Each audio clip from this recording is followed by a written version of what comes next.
guys, this is Comic Uno. Today I'm doing a review for Batman and Red Robin issue 20. But before I start talking about that issue, just want to give you guys a little update that I have 2 reviews on DarkAvengerINC that I usually do on Comic Uno, which are Smallville Season 11 issue 13 and Grimm issue 1, which was digitally, but that is still came out this week from Dynamite. I still have the review for DarkAvengerINC, just don't have the cover to show you. But yeah, so go check that DarkAvengerINC, those reviews out, and in the description below there'll be a link for DarkAvengerINC, so you go check those reviews out. But let's talk about Batman and Red Robin, issue 20. This is a replacement of Batman and Robin after Damian's death, which I think is perfect. We're again Batman teaming up with the whole Bat family, which is really what I wanted with 2013 was a Bat family title, and we finally have that. And I don't feel like we've really ever had a Bat family title like this, so really interesting the way they're doing this, and still have a story though, still have a story that will continue with every issue. And I think that's the Carrie Kelly story, honestly. So I think that's pretty interesting. But let's talk about the cover. Great cover. Love the shards of, I guess, helmet. So really interesting. It's a great Red Hood team up cover. So very, very interesting. Really like this cover, but let's see if I like the story. So half of this is a Carrie Kelly story. Carrie Kelly's like, where's Damian? And Bruce is like, oh, he went away. And Carrie Kelly's, we get to see a little bit more of her attitude. We get to see, I think you're hiding Damian for a reason, blah, blah. I don't know exactly where Damian is, but you're being mean, kind of thing. But you get to see her attitude in this issue, like I said. Even when Bruce gives her $10,000 or something for an acting lesson, she's like, keep the $9,000. I take what I earned. So you really learn who she is. And we learned that she's really good with dogs. So Alfred's like, hey, you want to take care of the dog for a couple of days, you know, a couple of days a week, and you get money and stuff. And she's like, yeah, cool, that'd be fine. So obviously we'll see her more in this series, which is interesting because even though Batgirl's teaming up or Red Robin's teaming up, we're going to have a consistent story, which is very interesting. And I like that they're doing that with this team-up, one-shot type of story, which I think more of these series should do, like 8+X or, you know, Avenging Spider-Man, which is just a team-up series. I think that actually has a real story. But let's talk about the Red Robin part. So Red Robin and Batman, they do team up. And they bring them to some random place to, I think it's Ethiopia. So they bring him to Ethiopia, try to defeat some bad guys, and Red Robin's like, what? I mean, Red Hood's like, oh, why did you bring me, you know? And at first Red Hood's like, hey, you know, you didn't need me here. Why did you bring me? So we see why Batman actually brings him here. We see him go to the place where Robin dies. You know, Jason Todd dies. So we get to see him in that place, and Jason's like, why do you bring me here? I don't remember this. But Batman's like, I want you to remember this. That way I could try to save Damian.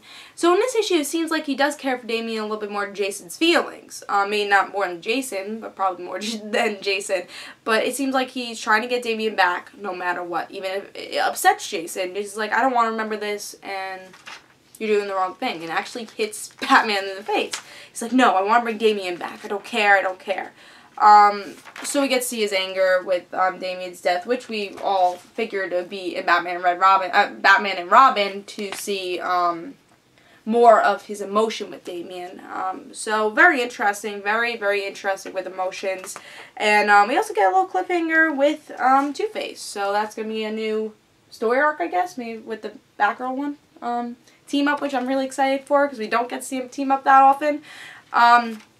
But I really enjoyed this issue. I think there's a lot of great elements here with Jason Todd and Batman. They really don't confront each other that much. And to see Batman bring Jason to the place he died, yeah, Batman's getting a little nuts. But one thing I do want to mention is actually about Batman the regular series, where Batman seems like he's controlling his emotions a little bit more. So he's like, yeah, you know, I am upset. Give me time, you know, I'll heal. You know, I think with Jason, I learned I have to heal, and I think I learned a little bit more because I went through Jason's death. But with this, he's just like, oh, no, I hate you, I need Damian, he goes crazy. Like he has been in, you know, issues, and he hasn't healed. So it's kind of weird that they're not doing the same thing with either Batman series, which is very weird. So I'm kind of disappointed with that, actually. I want to, you know, see what is his real emotion. Is it what's showing here, or is it what's showing in Batman? Sorry, my card just fell. But is it what's showing in Batman? I think I really want to know exactly what his emotions are. Maybe it's just because he's Jason Todd, he got angry.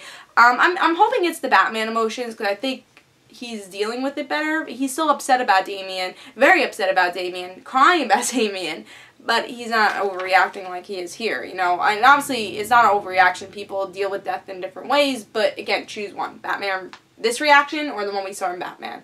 Honestly, again, I like the Batman reaction a little bit better. I just feel like it fit more, but still really enjoyed this reaction. If I didn't read Batman, I wouldn't have noticed the difference if Batman didn't come out this week. But still really enjoyed this issue. Loved, again, the interaction with Jason, Batman. Beautiful, honestly. Just great. Great interaction. Just seeing, again, where would Bruce go to get Damian back? Upsetting Jason like that? Yeah, he would do that. Very good. I think they're doing very well with these team-ups because Batman's in different places with all of his Bat family members. You know, I feel like with, obviously there's more anger with Jason and Batman, but again, they're all in different places and they have all different relationships, but he cares for them all the same. I mean, maybe Damian a little bit more because that's his actual son, but I think that's debatable, definitely. So I like what they're doing with this series. And again, let's talk about Carrie Kelly. I like that story's continuing with every Batman tie-in, well, every Batman team-up. And I think Carrie Kelly will be an interesting character. At first, when I heard Carrie Kelly was coming into the series, I'm like, don't really care. I never really cared for Carrie Kelly. But I think she's becoming really interesting in this and having her own character here. And I want to see her develop more and get closer to Bruce. And I think that'll be really interesting. Do I want her to be the new Robin? I don't know. But I do want to see her grow and see her become a cool supporting character for this series, which I think that's happening. And that's what I really enjoyed about this issue. Had the character, character development, character story, it was a great issue. And that's why this issue is my pick of the week. Great issue. I think the only problem really I had was the difference with the motions. You know, DC's need to figure out, get all the Batman writers together and say, this is how Batman feels. We gotta do that with every issue. So it's kind of a little all over the place with the DC universe with that perspective. But, still a very solid issue. And maybe the only complaint I have is in the middle of the issue when they're just fighting the goons. It was a little boring. But where it went to, where it led to is what was important. So I do give this 4.5 stars. Art was good. Story, very good. My pick of the week. Great issue. 4.5 stars, guys. Pick this up. Guys, I hope you guys enjoyed. This is Comic Uno. And guys, don't forget to follow me on Twitter for Comic Uno and the right situations. And I'll see you guys later. Bye.